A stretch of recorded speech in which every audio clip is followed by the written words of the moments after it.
Mes chers amis bien-aimés de Dieu, nous fêtons aujourd'hui une grande sainte dans l'Église. Il s'agit de la sainte Marie-Madeleine. Et l'évangile de ce jour, Jean chapitre 20, le premier verset, et du verset 11 au verset 18, la présente comme premier témoin de Jésus ressuscité et première messagère de la bonne nouvelle du salut. À ce double titre, le Saint-Père François a pris la décision de la nommer apôtre des apôtres. Cette définition se situe dans la continuité de ce que disait Saint Jean-Paul II au sujet du rôle de la femme dans l'histoire de l'humanité. Il disait « L'humanité est confiée d'une manière spéciale à la femme.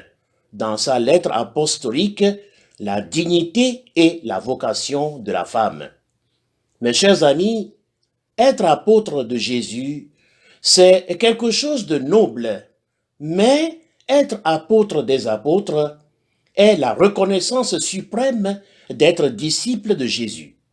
Cette distinction n'est pas attribuée à un homme, mais à une femme, grâce à l'intensité de son amour pour Jésus.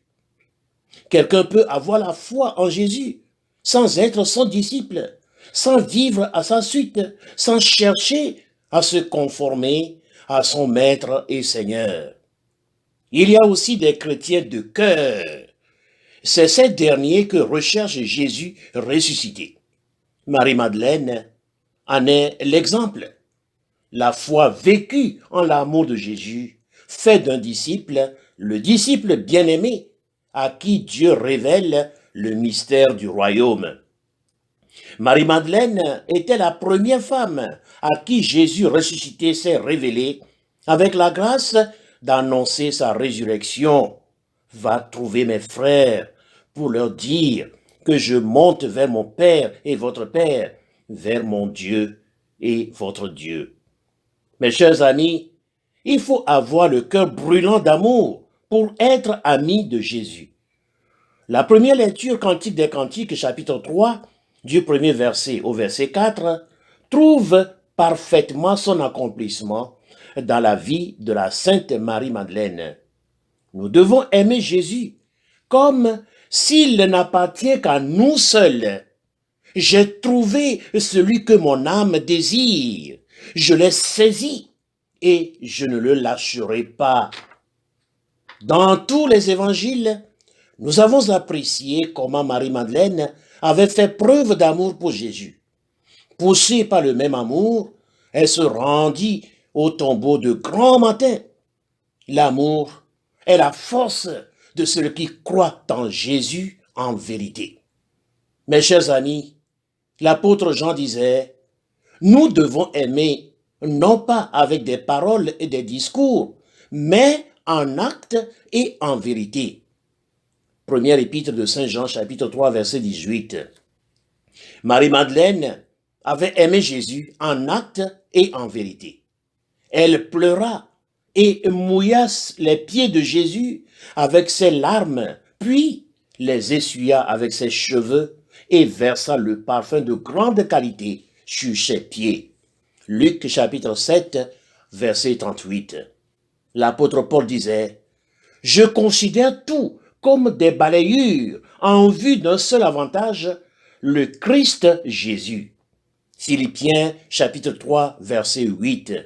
En effet, Marie-Madeleine avait utilisé sa belle chevelure comme une serviette pour essuyer les pieds de Jésus. Mes chers amis, accepter de devenir une créature nouvelle dans le Christ, c'est mettre à son service la dépossession de ce que l'on a et de ce que l'on est. Marie-Madeleine avait mis au service de Jésus toute sa richesse matérielle et personnelle. La quête de Dieu dans la vie de l'homme est un désir inné. Dieu, tu es mon Dieu, je te cherche dès l'aube, mon âme a soif de toi. Psaume 62. L'aube de notre vie, C'est le premier instant de notre conception. Notre soif de Dieu est devenue celle de Dieu exprimée en cette phrase de saint Augustin. Dieu a soif des assoiffés de Dieu. Que cette Eucharistie vienne combler notre soif d'amour de Jésus pour les siècles des siècles. Amen.